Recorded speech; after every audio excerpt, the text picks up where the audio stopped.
Good evening.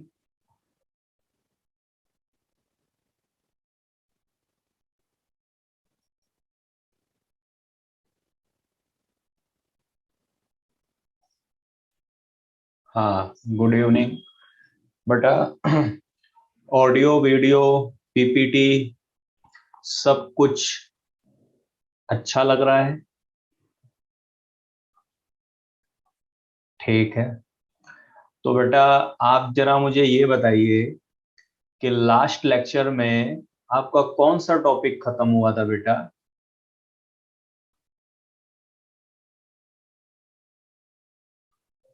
Cartilage. अरे वाह, शाबाश।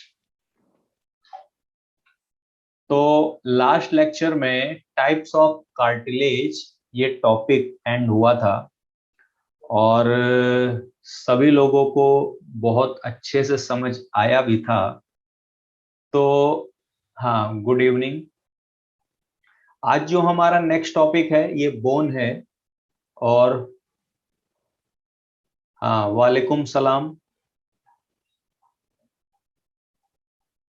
हाँ, तो बेटा आज जो हमारा जो टॉपिक है ये बोन है और काफी मैच करता है बेटा ये बोन कार्टिलेज से। ठीक है ना? तो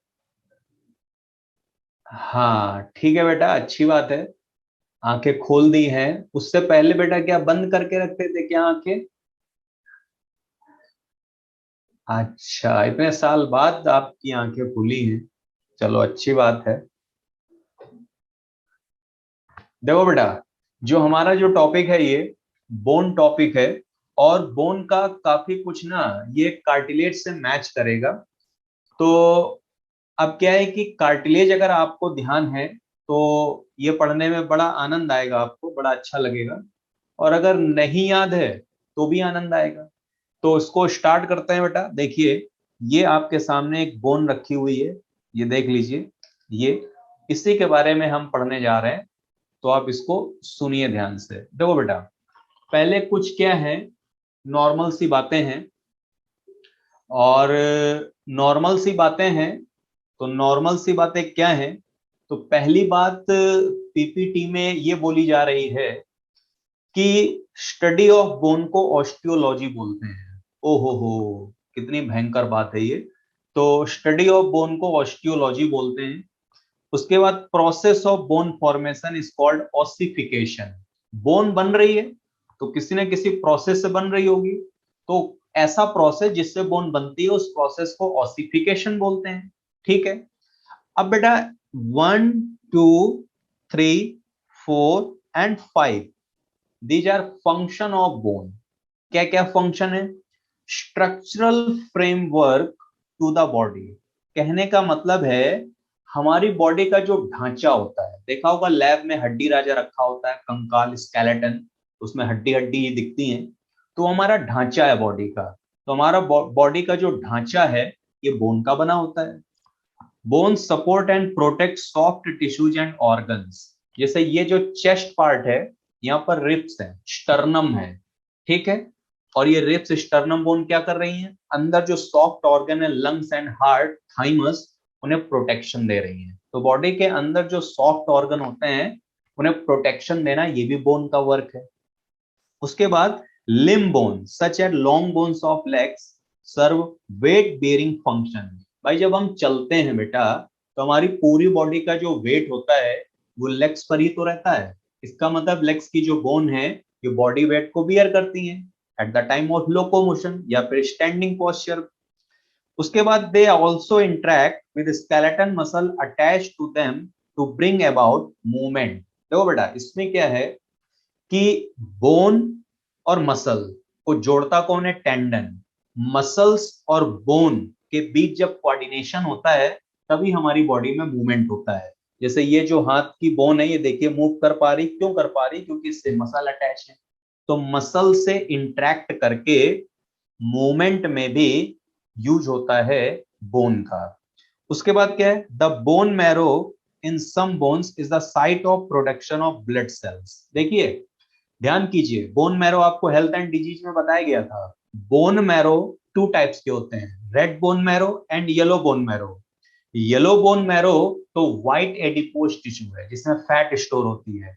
रेड बोन मैरो में माइलोजिनस टिश्यू होते हैं। माइलोजिनस टिश्यू वो टिश्यू जिनसे ब्लड सेल्स बनती हैं।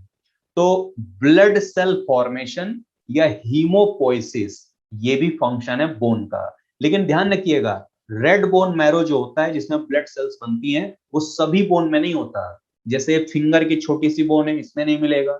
लेकिन जो लॉन्ग बोन्स होती हैं जैसे ह्यूमरस, रेडियस अल्ना, लेग में फीमर, टिबिया, फिबुला, जो लॉन्ग बोन्स होती हैं उनमें generally red bone marrow present होता है। अभी देखोगे आगे स्ट्रक्चर, तो blood cell formation, movement, weight bearing, protection to soft organ और बॉडी का जो ढांचा है ये बोन से बनते हैं।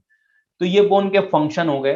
अब देखो बेटा, जैसे कार्टिलेज में, अरे भाई कोई भी कनेक्टिव टिश्यू हो तो कनेक्टिव टिश्यू के लिए तीन चीजों का होना जरूरी है, सेल्स का, मैट्रिक्स का, फाइबर का। ये तीन चीजें आप उसे कनेक्टिव टिश्यू बोलोगे। तो बोन एक कनेक्टिव टिश्यू है लेकिन स्पेशल है बिकॉज इसका जो मैट्रिक्स होता है सॉलिड होता है, मिनरलाइज्ड होता है, मिनरल्स होते हैं इसके मैट्रिक्स में। तो स्पेशल कनेक्टिव टिश्यू है ये बोन। तो बोन में भी तीन ही चीजें होती हैं बेटा, सेल्स, मैट्रिक्स और फाइबर्स। अब देखते हैं इनके बारे में। अच्छा, सबसे पहले बात कर लेते हैं मैट्रिक्स की। बड़े ध्यान सुनिएगा, जो मैट्रिक्स होता है बेटा बोन का, अगर देखो मैं अब यहां पर हर एक चीज कार्टिलेज से कंपेयर करके चलूंगा। आपको अगर बहुत आसान करना है ना तो एक तरफ कार्टिलेज लिखो, एक तरफ बोन लिखो, दोनों को कंपेयर करके लर्न कर लो, क्योंकि बहुत अच्छा रहेगा अगर कंपेयर करके लर्न करोगे।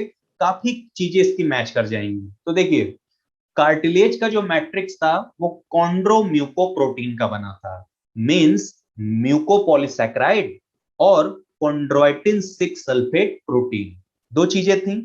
बोन का मैट्रिक्स अगर आप लोगे बेटा, तो बोन का मैट्रिक्स इनऑर्गेनिक एंड ऑर्गेनिक दोनों चीजों से मिलकर बना होता है। प्रोटीन, म्यूकोपॉलीसैकेराइड ये सब तो ऑर्गेनिक पार्ट है। तो कार्टिलेज का जो मैट्रिक्स है वो कंप्लीटली ऑर्गेनिक सब्सटेंस से बना होता है। लेकिन बोन के मैट्रिक्स में ऑर्गेनिक चीजें भी होती हैं और इनऑर्गेनिक चीजें भी होती हैं। और मैं आपको बता दूं, इनऑर्गेनिक कंटेंट जो है मैट्रिक्स में ये ज्यादा होता है, 65 to 68%। और जो ऑर्गेनिक पोर्शन होता है मैट्रिक्स में ये कम होता है, 32 से 35%। ये इंपॉर्टेंट चीज है, कौन कितना परसेंट होता है ये पूछ दिया जाता है। लेकिन अब इनऑर्गेनिक में क्या होते हैं, तो मिनरल्स होते हैं, सॉल्ट होते हैं। कौन कौन से? कैल्शियम फॉस्फेट होता है, कैल्शियम कार्बोनेट होता है, मैग्नीशियम फॉस्फेट होता है, फ्लोराइड्स होते हैं थोड़े बहुत अमाउंट में। तो सबसे एबंडेंट, ये भी क्वेश्चन बनता है कि मोस्ट एबंडेंट क्या होता है मैट्रिक्स में, तो आप बोलना कैल्शियम फॉस्फेट सबसे ज्यादा होता है बेटा। ठीक है। अच्छा, ऑर्गेनिक पार्ट में प्रोटीन वगैरह आएंगे। तो जैसे देखो, वहां पर जो प्रोटीन थी कॉन्ड्रोइटिन 6 सल्फेट थी। ऐसे ही बोन के मैट्रिक्स में जो प्रोटीन होती है इसका नाम होता है ओसीन। ओसीन प्रोटीन, ये पूरा नाम लिख दिया मैंने, ओसीन प्रोटीन। ठीक है बेटा। और ओसीन प्रोटीन जो होती है इसी में कोलेजन फाइबर भी सस्पेंडेड रहते हैं। कोलेजन फाइबर ये भी तो प्रोटीन ही है, कोलेजन फाइबर कोलेजन प्रोटीन के ही तो बने होते हैं। तो आप ऐसे भी बोल सकते हो कि ऑर्गेनिक पार्ट जो है ये कोलेजन और ओसिन प्रोटीन का बना होता है। लेकिन सही से अगर बोलोगे तो क्या बोलोगे? ऑर्गेनिक पार्ट में ओसिन प्रोटीन होती है और इसी प्रोटीन में कोलेजन फाइबर जो होते हैं वो सस्पेंडेड रहते हैं, यानी हैंग करते रहते हैं। क्लियर है बेटा? तो लिखा हुआ है in which bundle of collagen fibre suspended, ये हटा दो अदरवाइज कंफ्यूज हो गए आप लोग। तो जिसमें बंडल ऑफ कोलेजन फाइबर जो है ये सस्पेंडेड रहते हैं। तो आप बोल सकते हो कि कोलेजन और ओसिन प्रोटीन ये ऑर्गेनिक पार्ट में आता है। आप ऐसे लर्न कर सकते हो, या यूं बोलो कि ऑर्गेनिक पार्ट ओसिन प्रोटीन का बना होता है जिसमें कोलेजन फाइबर सस्पेंडेड रहते हैं, हैंग करते हैं, लटके रहते हैं या जुड़े रहते हैं ओसिन प्रोटीन से, कुछ भी बोल सकते हो। अब देखो बेटा, बोन का जो मैट्रिक्स होता है हार्ड होता है, रीजन कैल्शियम है। ठीक है। दूसरा, नॉन प्लायबल। नॉन प्लायबल का मतलब है, हिंदी में लिखे दे रहा हूं, जो आसानी से प्रेस और बेंट ना हो। कहने का मतलब ऐसी चीज जो बेटा आसानी से या तो दबे ना और या फिर मुड़े ना, तो उसी को हम बोलते हैं कि वो नॉन प्लायबल है। ठीक है। दूसरा, कैल्शियम सॉल्ट होते हैं, बता ही दिया, कोलेजन फाइबर होते हैं। ठीक है बेटा। और देखिए, जो बोनी मैट्रिक्स है ये रिजिड होता है, कंप्लीटली रिजिड, सॉलिड ऐसे भी बोल सकते हो, जबकि कार्टिलेज का मैट्रिक्स सेमी रिजिड था। अब कभी कभी ऐसे पूछ देते हैं कि कैल्शियम क्या देता है मैट्रिक्स को। ठीक है।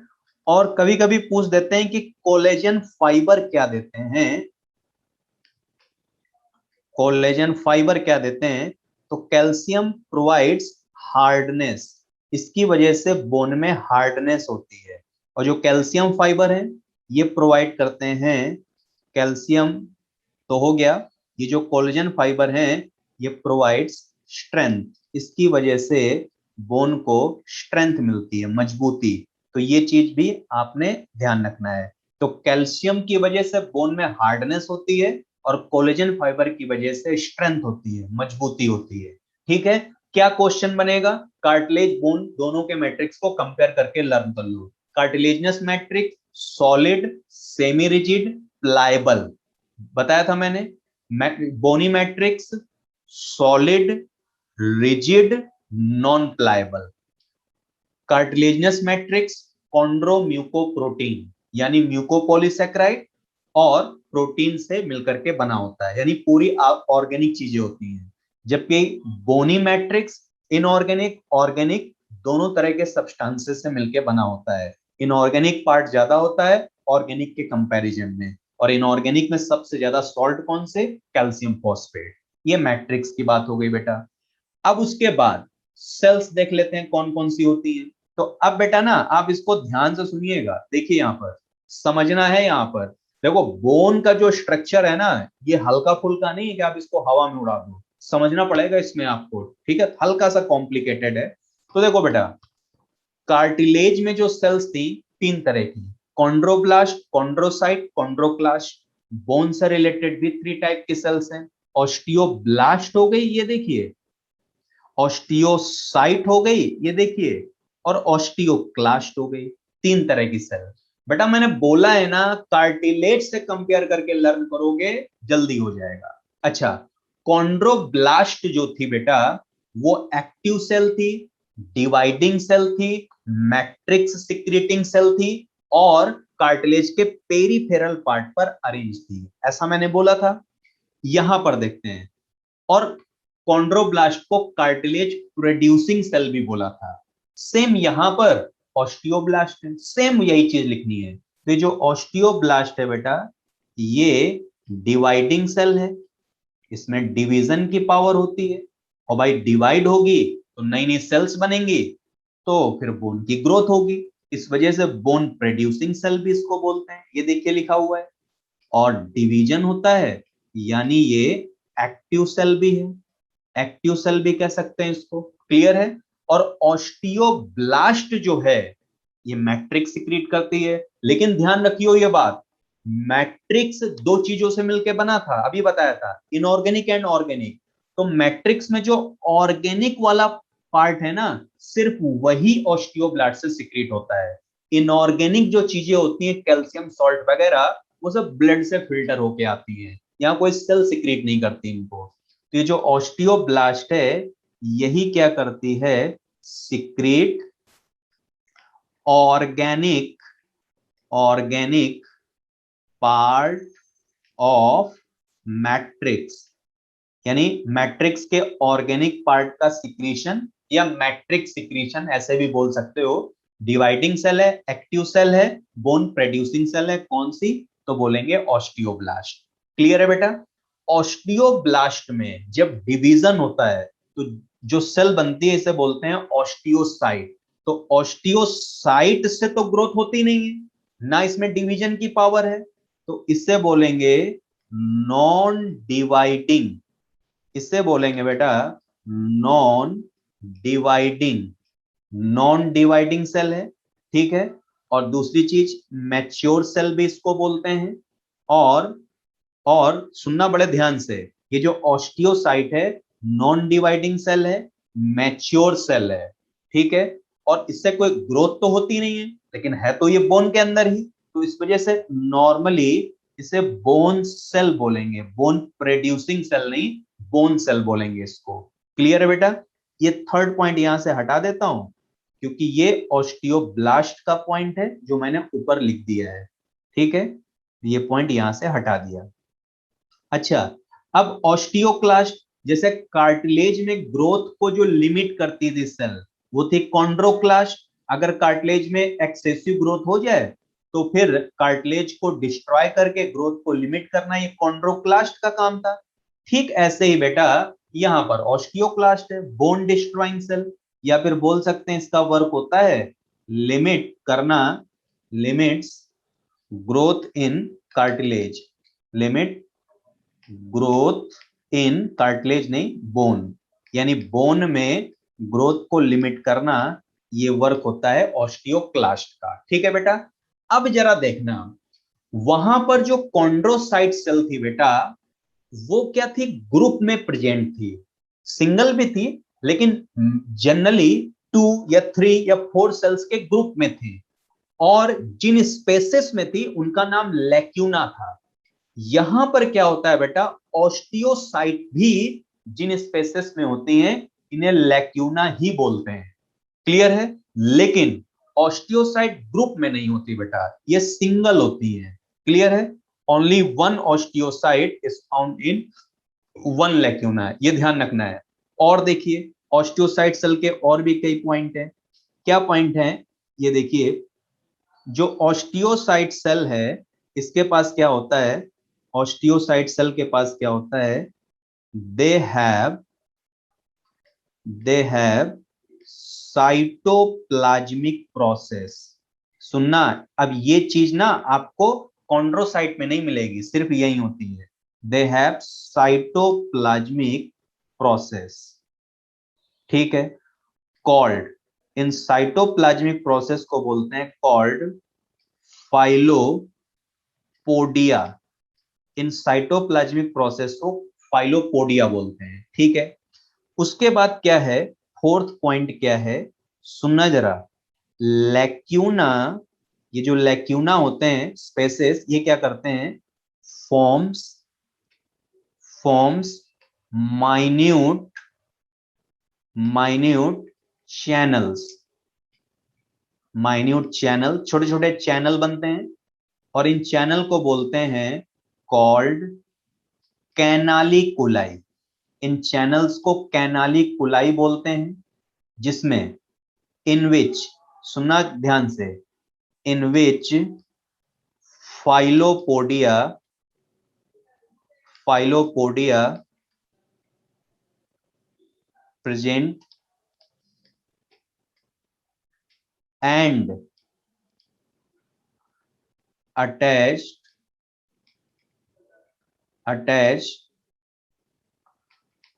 with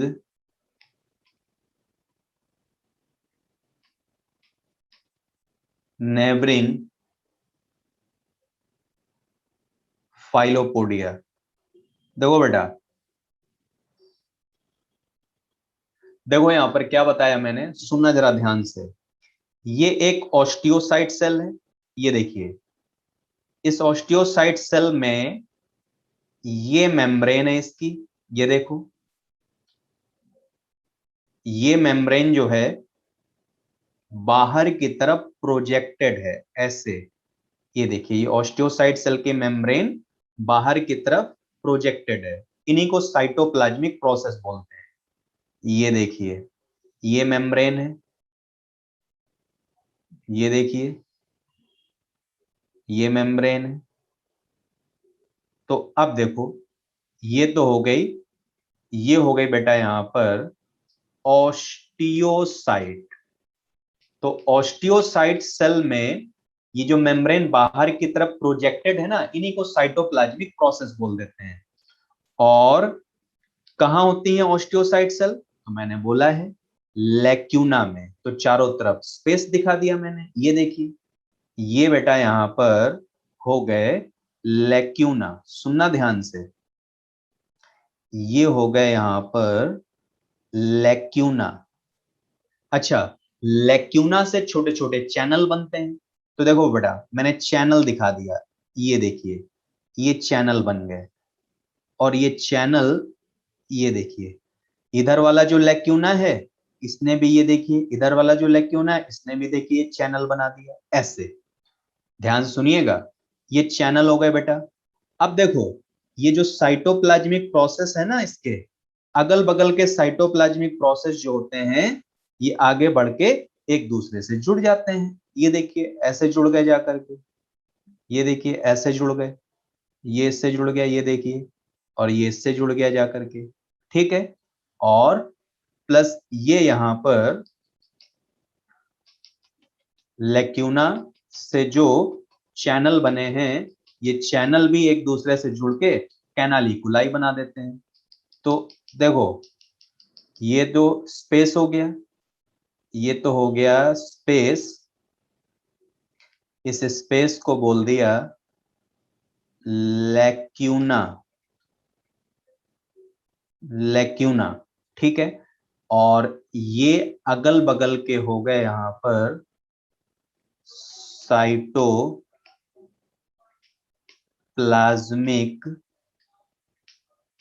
प्रोसेस, ये देखिए। और ये जो यहां पर स्ट्रक्चर बन गए हैं, ये है कैनालिकुलाई, कैनालिकुलाई, ये देखो।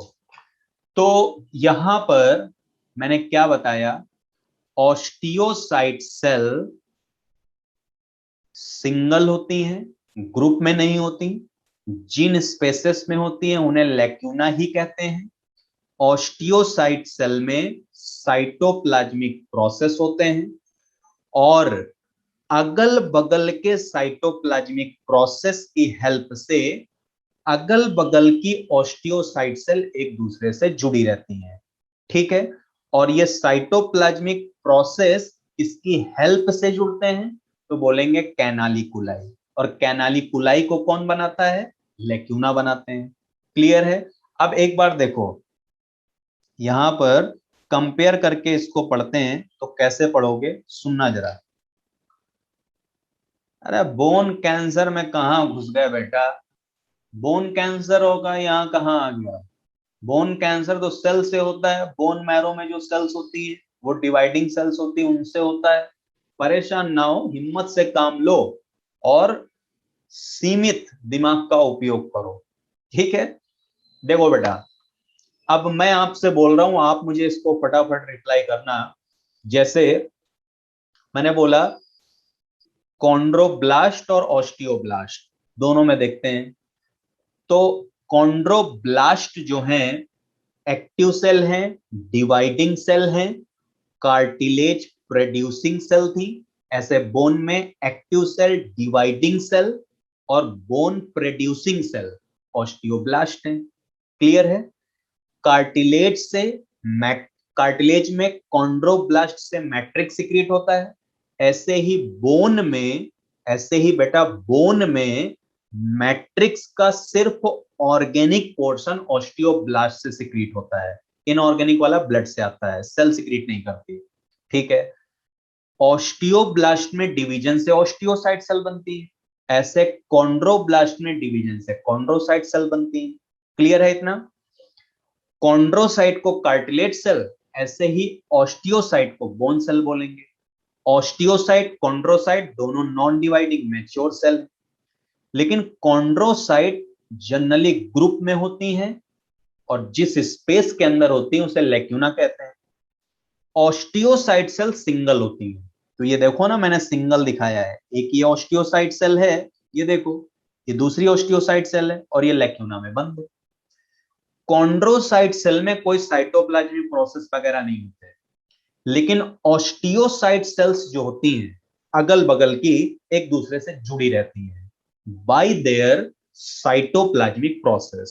देखो, इसका ये साइटोप्लाज्मिक प्रोसेस है, इस सेल का ये है, दोनों एक दूसरे से जुड़ गए यानी कम्युनिकेट करती हैं। तो ऐसे लाइन से ऑस्टियोसाइट सेल लगी हुई है और वो एक दूसरे से जुड़ी भी रहती हैं बाय देयर साइटोप्लाज्मिक प्रोसेस। ऐसा कुछ वहां नहीं था बेटा कॉन्ड्रोसाइट में, ठीक है। दूसरा, लैक्यूना से छोटे छोटी चैनल्स बनते हैं और इन चैनल्स को कैनालिकुलाई बोला जाता है। तो ये देखिए, ये लैक्यूना रेड कलर वाला है, इस सेल वाला लैक्यूना, और ये इधर इस सेल वाला लैक्यूना है। तो उसने छोटे चैनल बनाए, इन चैनलों को ही कैनालिकुलाई बोल देते हैं। तो ये जो बन रहा है ना, ये कैनालिकुलाई है, और इस कैनालिकुलाई के अंदर ही आपको साइटोप्लाज्मिक प्रोसेस जुड़े हुए दिखाई पड़ेंगे। क्लियर है? तो कैनालिकुलाई और साइटोप्लाज्मिक प्रोसेस, ऐसा कोई चक्कर कार्टिलेज में नहीं था। उसके बाद कार्टिलेज डिस्ट्रॉइंग सेल कॉन्ड्रोक्लास्ट, ऐसे बोन डिस्ट्रॉइंग सेल जो है ये है ऑस्टियोक्लास्ट। अब बताइए, कितना क्लियर है बेटा सभी को? फटाफट बोलिए, इतना क्लियर है क्या बेटा?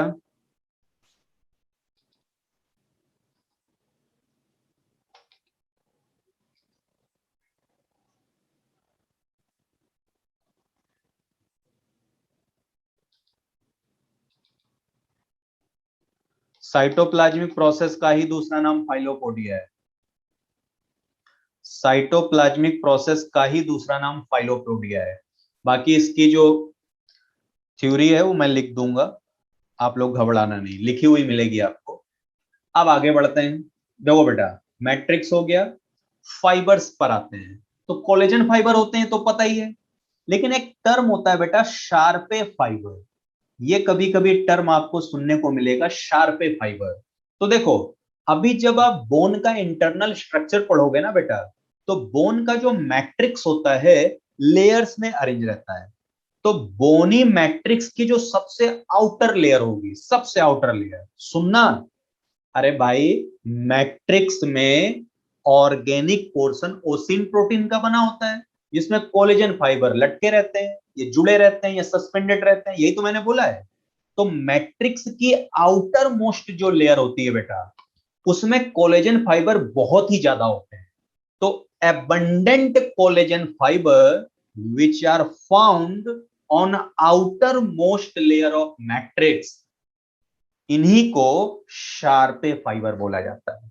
तो जमाने में कभी पूछा जाता था, तो आप ऐसे ध्यान रखना, अब मैट्रिक्स की आउटर मोस्ट लेयर कहां होगी वो भी डायग्राम में आप देखोगे। कुछ यहां पर कॉन्सेप्चुअल क्वेश्चन आते हैं बेटा, तो वो क्या क्वेश्चन बनते हैं, क्यों लगा दिया, आप सुनना। देखो, बोन को अगर हीट दे दी जाए तो पता है क्या होगा? बोन को अगर हीट दोगे तो बोन ड्राई हो जाएगी, जो बोन बनेगी इससे बोलेंगे ड्राई बोन। अच्छा, ड्राई बोन क्यों बोलेंगे? कि बोन को अगर हीट दोगे ना, तो इनऑर्गेनिक कंटेंट जो है ये तो बोन में ही रहेगा, क्योंकि इनऑर्गेनिक में कैल्शियम वाली चीजें होती, तो इनऑर्गेनिक पार्ट ये तो बना रहेगा, लेकिन जो प्रोटीन है ना, ओसिन प्रोटीन, ऑर्गेनिक पार्ट, वो जल के धुएं के फॉर्म में बाहर निकल जाएगा। तो लिख दिया, ऑर्गेनिक पार्ट एब्सेंट। और जब ऑर्गेनिक प्रोटीनियस पार्ट हट जाए तो ऐसी बोन को ड्राई बोन बोलने लगते हैं। ऐसे ही आप एक बोन लो और इसको हाइड्रोक्लोरिक एसिड के ड्रम में डाल दो, हाइड्रोक्लोरिक एसिड भरा हुआ है उसमें, आपने बोन को डाल दिया, तो जो बोन बनेगी इसे बोलेंगे डीकैल्सिफाइड बोन। अब ये क्यों बोला जाता है? दो बेटा, जैसे ही आप बोन को HCl में डालोगे तो बोन में जो इनऑर्गेनिक पार्ट है, कैल्शियम वगैरह, वो बोन से निकल के HCl में डिजोल्व हो जाएगा। लेकिन जो प्रोटीनियस पार्ट है ऑर्गेनिक, वो HCl में डिजोल्व नहीं होगा, वो बोन के अंदर ही रहेगा।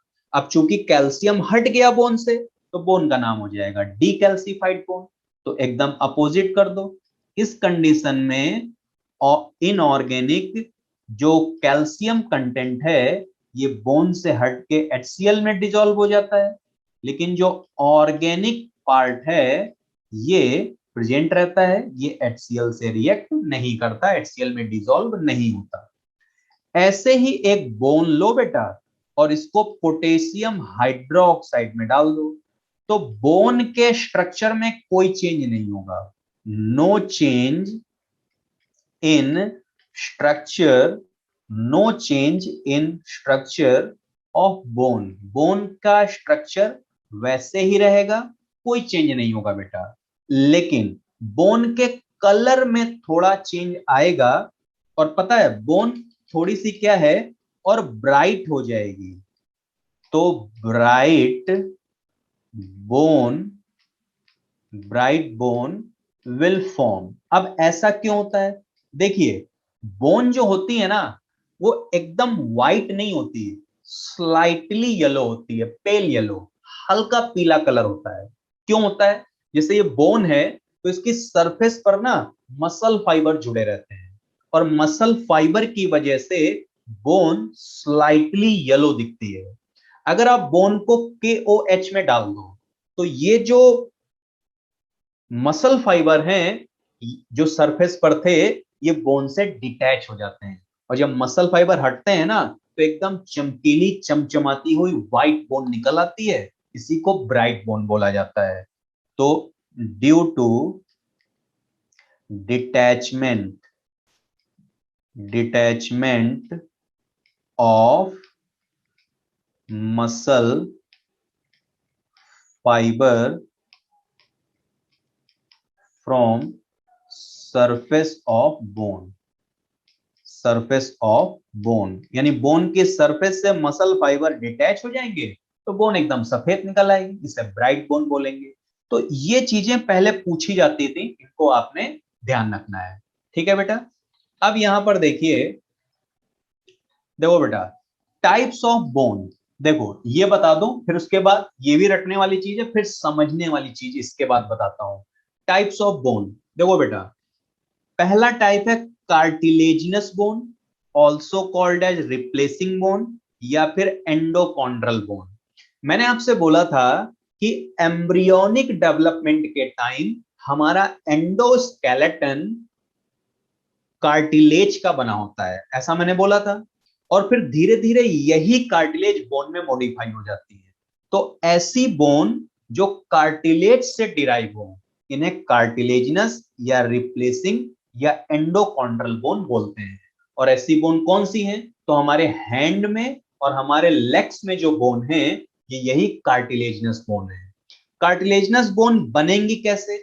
टू सेल्स की हेल्प से, कॉन्ड्रोक्लास्ट एंड ऑस्टियोब्लास्ट। कॉन्ड्रोक्लास्ट क्या करेंगी? जो प्री एग्जिस्टिंग कार्टिलेज है उसको वहां से हटाएंगी, डिस्ट्रॉय करेंगी। और फिर ऑस्टियोब्लास्ट क्या करेंगी? ये बोन वहां बनाएंगी, इन्हें बोन प्रोड्यूसिंग सेल बोलते हैं। तो कॉन्ड्रोक्लास्ट एंड ऑस्टियोब्लास्ट सेल की हेल्प से जब कार्टिलेज की जगह बोन बना दी जाए तो ऐसी बोन को कार्टिलेजिनस बोन बोलते हैं। और हमारे लिम्ब में जो बोन्स हैं हाथ पैर में, ये यही है। उसके बाद अगला है मेम्ब्रेनस या डर्मल या इन्वेस्टिंग बोन, तीनों एक ही बातें हैं।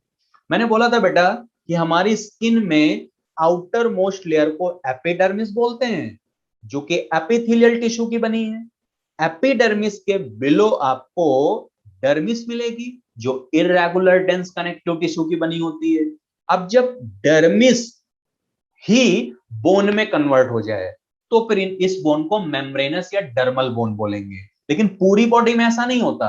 जैसे हमारे स्कल में जो बोन है, खोपड़ी में, ये बोन डर्मिस से ही डिराइव हुई है।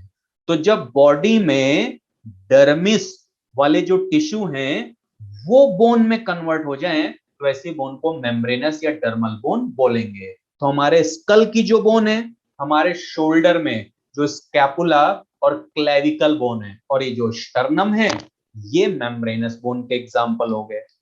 ठीक है। अब उसके बाद है सिजिमॉइड बोन। जब टेंडन्स का ओसिफिकेशन हो जाए, टेंडन्स का काम है बोन मसल को कनेक्ट करना, लेकिन जब टेंडन्स में बोनी मटेरियल डिपॉजिट हो जाए और टेंडन्स बोन में कन्वर्ट हो जाए तो ऐसी बोन को सिजिमॉइड बोन बोलेंगे। तो एग्जांपल है पटेला और पिसीफॉर्म। पटेला नी कैप, घुटना जहां पर होता है, और पिसीफॉर्म ये है बेटा, यहाँ पर कलाई में इस जगह पिसीफॉर्म बोन होती है। तो पिसीफॉर्म जो कि रिस्ट में है and kneecap, both are example of sesamoid bone. Visceral bone हमें पढ़ना नहीं है, ये एग्जाम में नहीं आएगा, क्योंकि विसरल बोन हमारी बॉडी में नहीं है। विसरल बोन होती क्या है बेटा? बॉडी के अंदर जो विसरल ऑर्गन है, जैसे किडनी, हार्ट, इन विसरल ऑर्गन्स पर जो बोन प्रेजेंट होती हैं, ठीक है ना, उन्हीं को विसरल बोन बोलते हैं। तो लिखा हुआ है if ossification takes place in the visceral organ, यानी विसरल ऑर्गन पर जो बोन बन जाए उन्हें विसरल बोन बोलते हैं, ये ह्यूमन में एब्सेंट है। तो आपको ये 3 के एग्जांपल्स ध्यान रखने हैं। आप कैसे करोगे बेटा, इन दोनों को लर्न करो, जो बचेगा वो सब कार्टिलेजिनस में आएगा। स्कल बोन और ये यहाँ पर स्टर्नम, स्टर्नम हो गए, और ये क्लेविकल पीछे स्कैपुला, और हिप रीजन में प्यूबिस बोन, ये मेम्ब्रेनस बोन है। नी कैप सिग्मोइड है, और फिर जो एग्जांपल आए ये कार्टिलेजिनस में चले जाएंगे। क्लियर है बेटा? अच्छा, अब देखो एक जो लॉन्ग बोन है, अब लॉन्ग बोन के बारे में पढ़ने जा रहे हैं। लॉन्ग का मतलब ये नहीं है कि ये वाली बोन निकालनी है अपने फैलेंजस, या ये निकाल दी यहाँ पर जो पाम में हमारे यहाँ पर मेटाकार्पल है, ये नहीं। लंबी जो बोन हमारी बॉडी में है वो, उसके कौन कौन से पार्ट्स होते हैं, कैसी दिखती है, इसके बारे में हम पढ़ने जा रहे हैं। तो लंबी बोन जैसे ह्यूमरस ले लिया, रेडियस अल्ना ले लिया, फीमर ले लिया, तो एक लॉन्ग बोन्स के कौन कौन से पार्ट होते हैं वो चीज अब हम यहाँ पर पढ़ेंगे। और अब यहां से समझने वाली चीजें स्टार्ट होने जा रही हैं। तो चाहो तो आप इससे भी पढ़ सकते हो बेटा। ये जो डायग्राम बना हुआ है साफ साफ आपको मिल जाएगा, ये देखिए अलग अलग स्लाइड में। यही चीजें मैं आपको लिख के अलग से बता रहा हूं, तो आप उससे भी कर सकते हो जिससे आपको अच्छा लगे, यानी नोट्स बनवा रहा हूं एक तरीके से, ऐसे बोलो आप। देखिए, देखो बेटा, तो यहां पर अब हम पढ़ने जा रहे हैं स्ट्रक्चर ऑफ लॉन्ग बोन। एक लॉन्ग बोन में कौन कौन से पार्ट्स होते हैं, क्या स्ट्रक्चर होता है, ये हम पढ़ने जा रहे हैं। यहां तक किसी को डाउट हो तो पूछो आप लोग।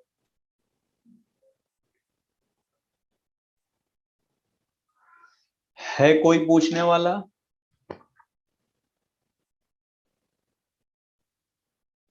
मैलियस इनकस स्टेप्स है कोई मैदान में? इनऑर्गेनिक मैंने बोला ना, ब्लड से आता है बेटा। अरे है क्या कोई पूछने वाला?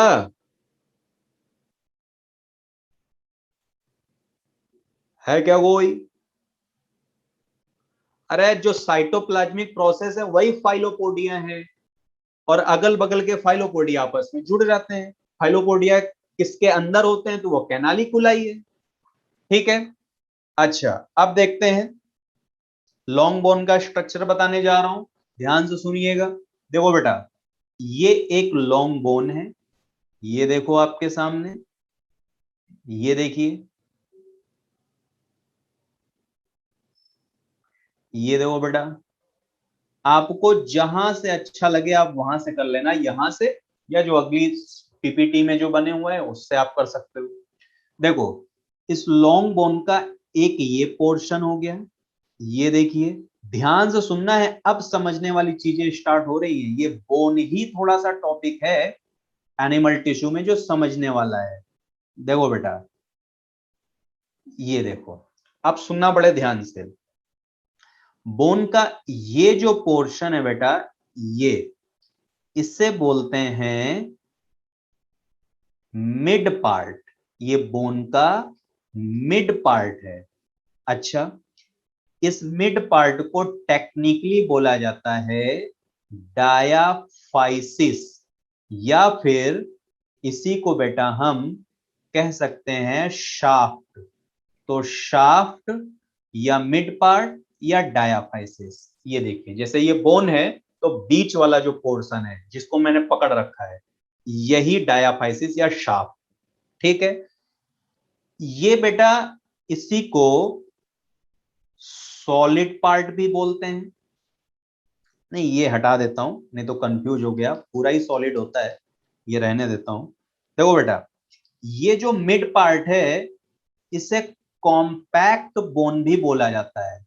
जैसे आपसे पूछ दिया कॉम्पैक्ट बोन क्या है, तो ऐसा ना हो कि आप बॉडी में ढूंढने लगो कॉम्पैक्ट कहां है। लॉन्ग बोन का मिड पार्ट ही कॉम्पैक्ट बोन बोला जाता है। ठीक है, अच्छा, यहां पर क्या होता है, इस मिड पार्ट के एग्जैक्ट सेंटर पर अगर आप देखोगे तो एग्जैक्ट सेंटर ये दिखा दिया, ये देखिए एग्जैक्ट सेंटर पर एक कैविटी होती है और इसी कैविटी में येलो बोन मैरो होता है, ये देखिए।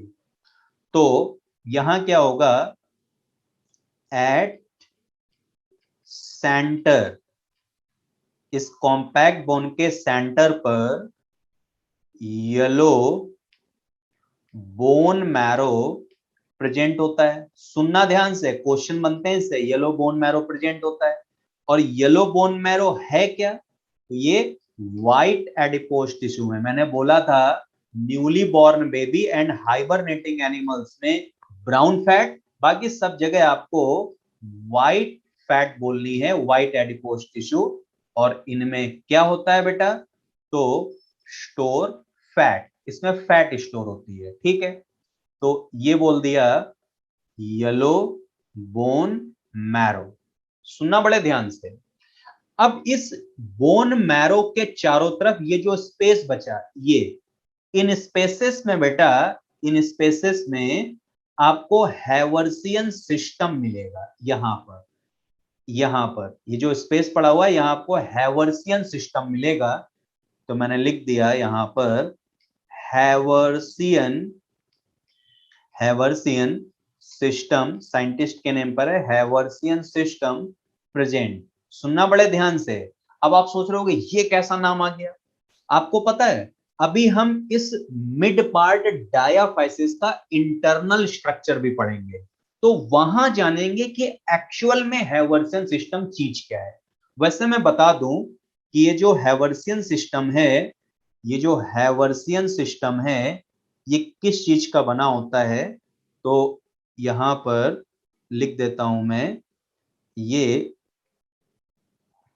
मैडअप ऑफ, सुनना ध्यान से बेटा, made up of Haversian canal, Haversian canal, एक कैनाल होती है बेटा, ठीक है, हैवर्सियन कैनाल, प्लस इसमें आपको मिलेगा लैमिला।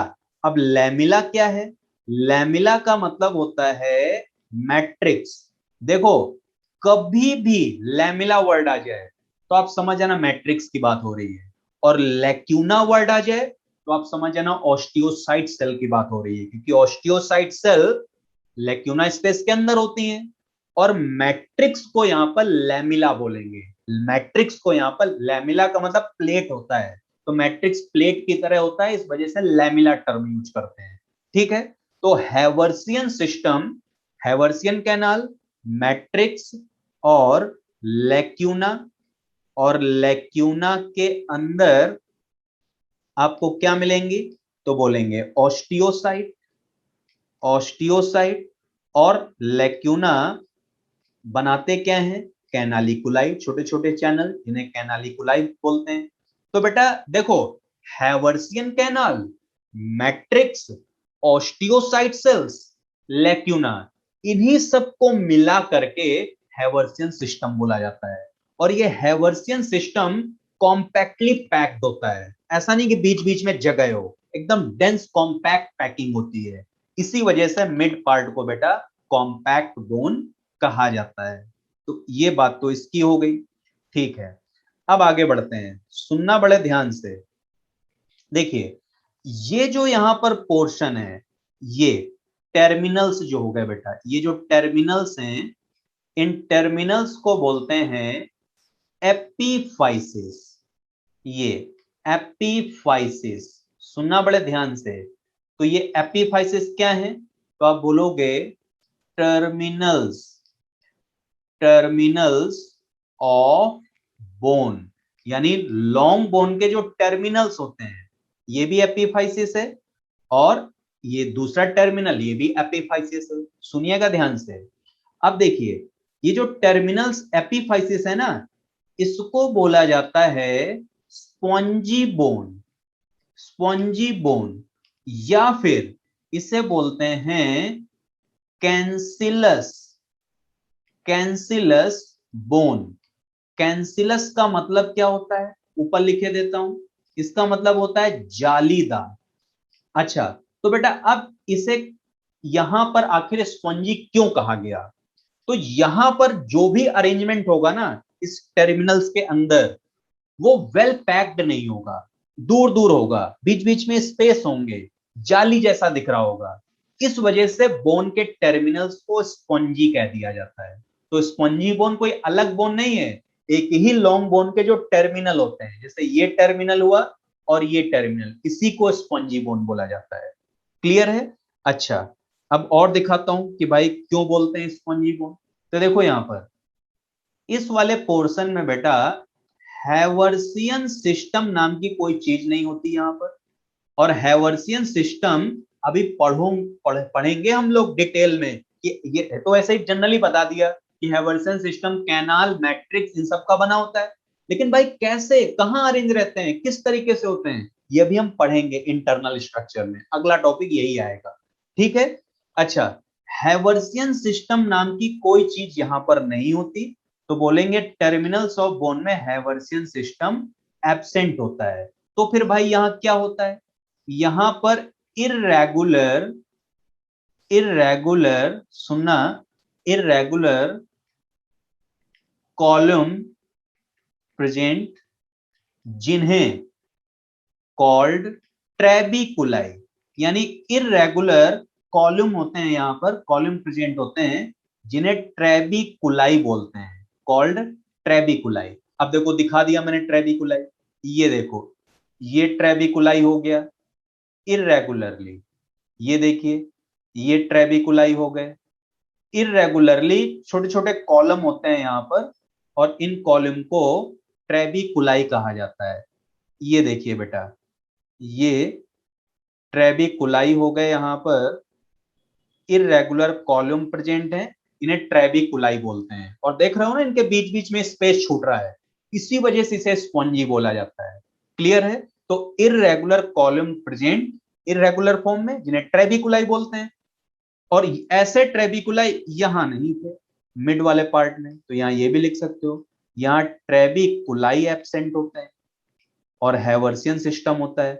लेकिन एपिफाइसिस में हैवर्सियन सिस्टम नहीं है, ट्रेबिकुलाई है। अब आपके दिमाग में आ रहा होगा भाई ये क्या है, किस चीज के बने हैं? तो ट्रेबिकुलाई के अंदर अगर आप देखोगे, ये जो कॉलम है इरेगुलर टेढ़े मेढ़े, इन्हें ट्रेबिकुलाई बोलते हैं। इनके अंदर जब आप देखोगे तो ट्रेबिकुलाई कॉन्सिस्ट, क्या क्या, तो इनमें भी बेटा वही चीज मिलेंगी, लैमिला यानी मैट्रिक्स, मैट्रिक्स, और प्लस इसमें मिलेंगे लैक्यूना, और लैक्यूना का मतलब ऑस्टियोसाइट, और लैक्यूना से कैनालिकुलाई बनते हैं, कैनालिकुलाई। ये है बेटा। अरे सिंपल सा मतलब इतना है मेरे बेटा कि टर्मिनल्स में इरेगुलर अरेंजमेंट होता है, जो भी चीजें होती हैं, ठीक है, बीच बीच में स्पेस छूट जाते हैं, इस वजह से एपिफाइसिस को स्पॉन्जी कह देते हैं। लेकिन बीच वाला जो पोर्शन होता है बोन का, यहां सब वेल पैक होता है, जगह जगह नहीं होती, इस वजह से कॉम्पैक्ट कह देते हैं। क्लियर है? अच्छा, मिड पार्ट के एग्जैक्ट सेंटर पर तो येलो बोन मैरो था।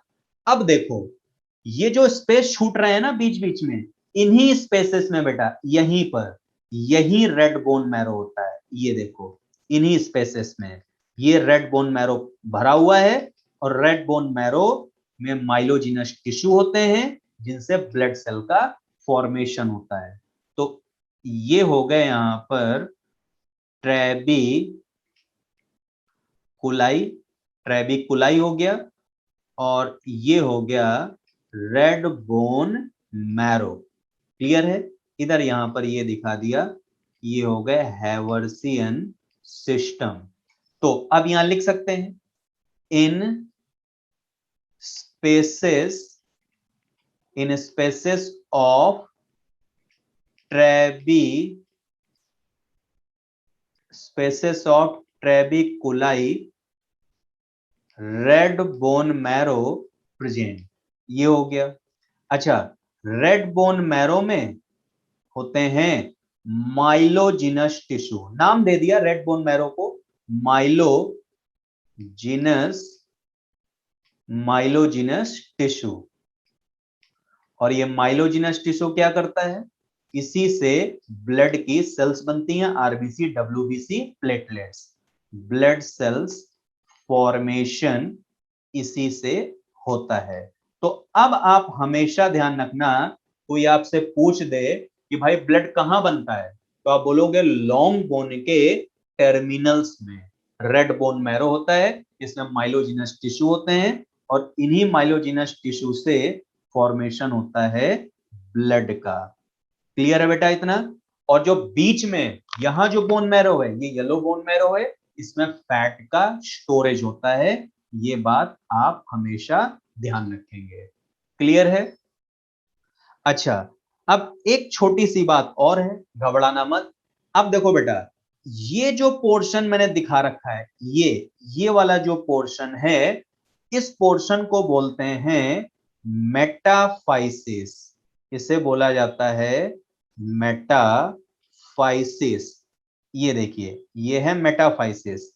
अच्छा, मेटाफाइसिस क्या कहां पर है? तो देखो, ये यहां से लेकर के ये आगे, ये तो पूरा आपका क्या है, डायाफाइसिस। और इधर से ये पूरा क्या है, एपीफाइसिस। तो एपीफाइसिस और डायाफाइसिस का जंक्शन जिस जगह होता है, इसी पार्ट को मेटाफाइसिस बोलते हैं। तो ये आपको मिलेगा junction at junction of epiphysis epiphysis and diaphysis. यानी एपीफाइसिस और डायाफाइसिस के जंक्शन पर मेटाफाइसिस होता है। अब मेटाफाइसिस पार्ट में ये देखिए, एक प्लेट रखी हुई है, इस प्लेट को बोलते हैं एपीफाइसियल एपीफाइसियल प्लेट। और आपको पता है, इस प्लेट में जो सेल्स हैं, ये ऑस्टियोब्लास्ट सेल हैं।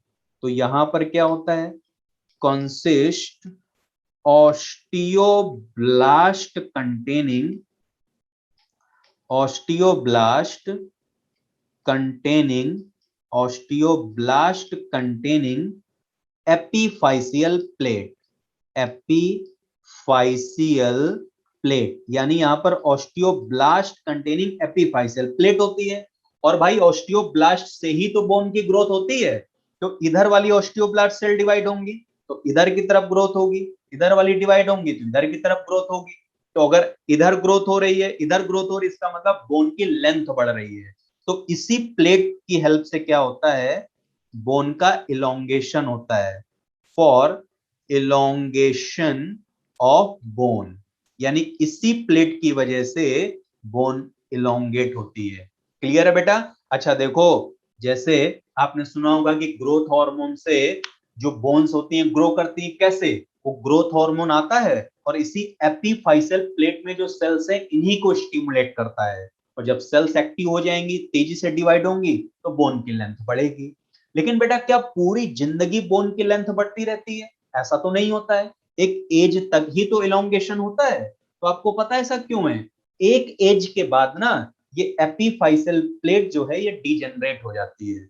और जब ये डीजनरेट हो जाएगी, तो बोन का इलोंगेशन रुक जाएगा। और जब ये प्लेट ही डीजनरेट हो गई, तो मेटाफाइसिस पार्ट भी हट जाता है। तो जब बोन कंप्लीटली इलोंगेट हो चुकी होती है, एडल्ट एज में जब देखोगे आप, तो लॉन्ग बोन में दो ही तरह के पार्ट दिखेंगे, डायाफाइसिस और एपीफाइसिस। मेटाफाइसिस वाला पोर्शन जो होता है, ये डीजनरेट हो चुका होता है। क्लियर है? तो ये बात मैं यहां लिखे दे रहा हूं, after after complete complete elongation of bone, ये जो एपीफाइसियल प्लेट है, एपीफाइसियल प्लेट, ये हो जाती है डीजनरेट्स। ठीक है बेटा, ये डीजनरेट हो गई। इसका मतलब ये होता है, after complete elongation complete elongation after complete elongation only two parts, कौन कौन से, तो बोलेंगे एपीफाइसिस,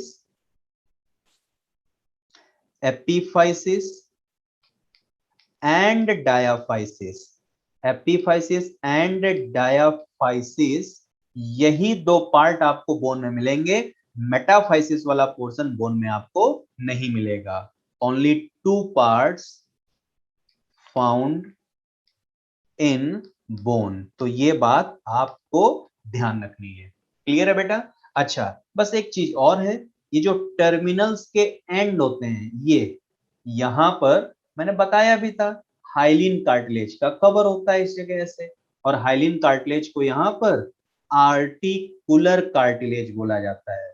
तो ये यहां पर कवरिंग दिखा दिया, ये हो गई आर्टिकुलर कार्टिलेज। अब आपको पता है अगले जो अगली टॉपिक में हमें क्या पढ़ना है, यही येलो बोन मैरो और उनके चारों तरफ हैवर्सियन सिस्टम कैसे कैसे प्रेजेंट होता है, क्या करता है, यही यानी कुल मिला के हमें इंटरनल स्ट्रक्चर पढ़ना है अब बोन का। ये तो हमने पार्ट्स देख लिए, एक बार मैं इसको और रिपीट कर रहा हूं, ध्यान से आप लोग सुन लीजिए। देखो बेटा, एक जो बोन है ये, इस बोन के थ्री पार्ट हैं, दो टर्मिनल हो गए जिन्हें एपीफाइसिस बोलेंगे। एपीफाइसिस के अंदर इररेगुलर कॉलम आपको दिखेंगे जिन्हें ट्रेबिकुलाई बोलते हैं। इन ट्रेबिकुलाई के अंदर सेल्स होती हैं, ऑस्टियोसाइट और मैट्रिक्स वगैरह होता है, ठीक है। इररेगुलर अरेंजमेंट की वजह से बीच बीच में स्पेस छूट जाते हैं, इन्हीं में रेड बोन मैरो भरा रहता है। स्पेसेस की वजह से इसे स्पॉन्जी या जालीदार या कैंसलस बोन भी कह देते हैं।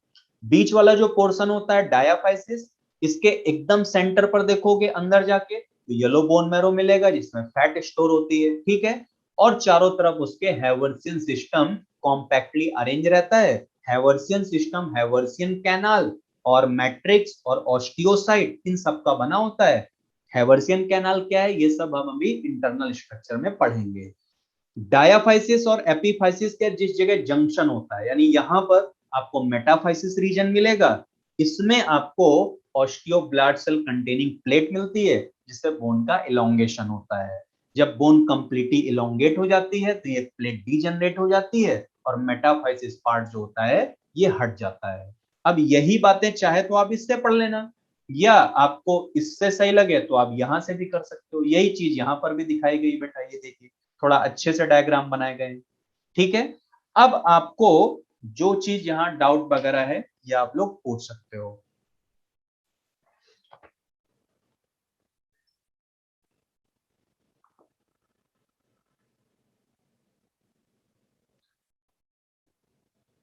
ये सब मनगढ़ंत कहानियां है बेटा, कॉम्प्लेन पीने से, लटकने से, एक्सरसाइज करने से ये सब हाइट बढ़ जाएगी, ऐसा नहीं होता बेटा।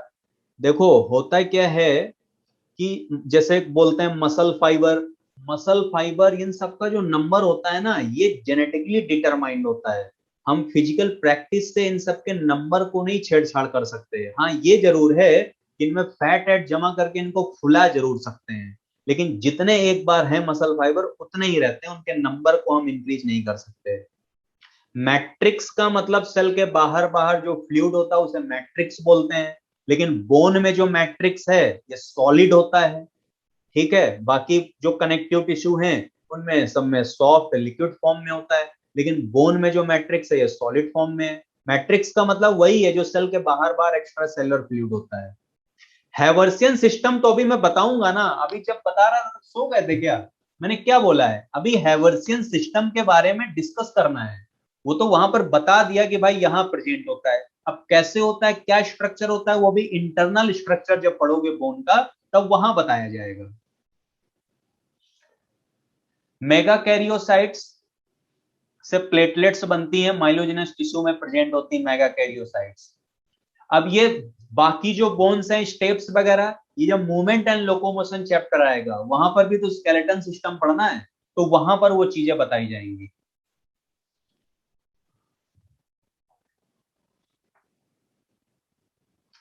ऑस्टियोक्लास्ट, ऑस्टियोब्लास्ट, ऑस्टियोसाइट, इन सब की एग्जैक्ट पोजीशन अभी आने तो दो, इंटरनल स्ट्रक्चर आएगा तब तो बताऊंगा ना। क्यों इतना ज्यादा आगे आगे भाग रहे हो? अभी कैसे बता दूं? या तो हवा में बता दूं, जब डायग्राम बनाऊंगा तब बताऊंगा एग्जैक्टली कौन सी चीज कहां पर है। कैनालिकुलाई लैक्यूना का पार्ट है। जो लैक्यूना होते हैं वही छोटे छोटे चैनल बना देते हैं, उन्हीं को कैनालिकुलाई बोलते हैं, जिनके अंदर आपको साइटोप्लाज्मिक प्रोसेस दिखेंगे। माइलोजिनस, जिनसे ब्लड बनता हो। इसका मतलब आप लोग प्रूफ कर दिया कि जब मैं बोल रहा होता हूं आप लोग सुनते ही नहीं, एकदम नहीं सुनते। कुलदीप, मीना, एकदम नहीं सुनते हो आप, क्योंकि ये चीज जो 3-4 बार बता चुका हूं वही आप पूछ रहे हो कि माइलोजिनस मतलब क्या है। अरे भाई, बोला मैंने कि रेड बोन मैरो में माइलोजिनस टिश्यू होता है जिससे ब्लड बनता है। माइलोजिनस का मतलब जिनसे ब्लड सेल्स बनती हो। और ये माइलोजिनस यही नहीं, हेल्थ एंड डिजीज में भी ये चीज बताई गई थी। ठीक है, और पूछो, और पूछो भाई।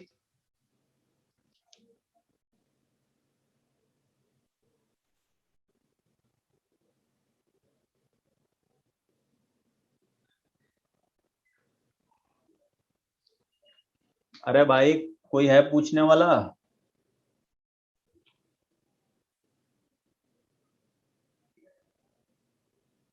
Favourite food?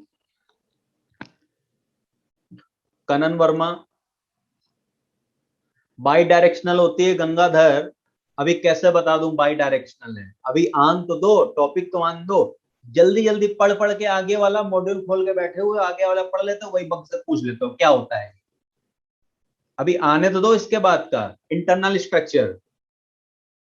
कौन कहाँ पढ़ाएगा कुछ पता नहीं है, एक दिन पहले हम लोगों को बताया जाएगा तभी पता चलेगा। अभी कुछ आइडिया नहीं है कौन ऑनलाइन पढ़ाएगा, कौन ऑफलाइन पढ़ाएगा, कौन सुबह पढ़ाएगा, कौन शाम पढ़ाएगा।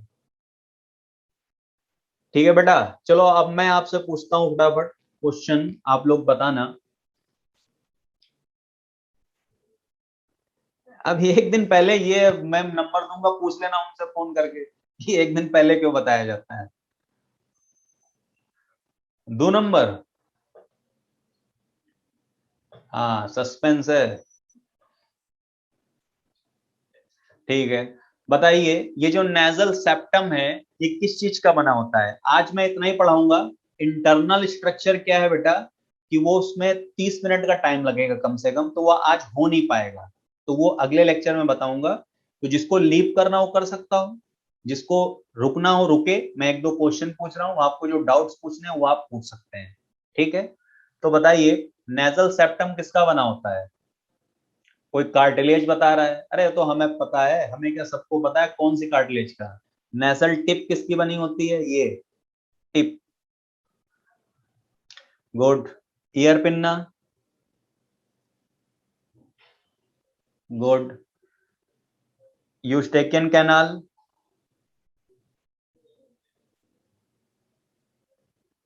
ठीक है। हाइड्रोक्सी एपेटाइट क्या होता है? हाइड्रोक्सी एपेटाइट क्या होता है? हाइड्रोक्सी एपेटाइट का मतलब क्या है बेटा? हाइड्रोक्सी एपेटाइट क्रिस्टल्स ऐसे लिखा होता है। जब आप मॉड्यूल अगर पढ़ोगे तो मैंने तो ये बता दिया कि भाई कैल्सिफाइड कार्टिलेज के मैट्रिक्स में कैल्शियम सॉल्ट होते हैं, आसान करके। लेकिन उसी चीज को ये लिखा हुआ है कि कैल्शियम सॉल्ट हाइड्रोक्सी एपेटाइट के फॉर्म में प्रेजेंट रहते हैं। होता क्या है कि कैल्शियम फॉस्फेट और कैल्शियम हाइड्रोक्साइड जब दोनों कंबाइन होते हैं तो जो क्रिस्टल्स बनते हैं, जो क्रिस्टल्स या सॉल्ट बनते हैं, उसी को हाइड्रोक्सी एपेटाइट कह दिया जाता है। ठीक है, when calcium phosphate combines with calcium hydroxide, तो जो क्रिस्टल्स बनेंगे, जो सॉल्ट बनेंगे, उन्हीं को हाइड्रोक्सी एपेटाइट बोलते हैं। क्लियर है? तो ये हाइड्रोक्सी एपेटाइट हो गया, या सिंपल आप यही बोल दो कैल्शियम सॉल्ट प्रेजेंट होते हैं, तो वो भी ठीक है। आगे बात समझ में? और आप लोग पूछो किसी को डाउट हो तो। बाकी जिसको लीव करना हो कर सकता है बेटा। आज के लिए इतना ही है। ठीक है, थैंक यू, बाय बाय।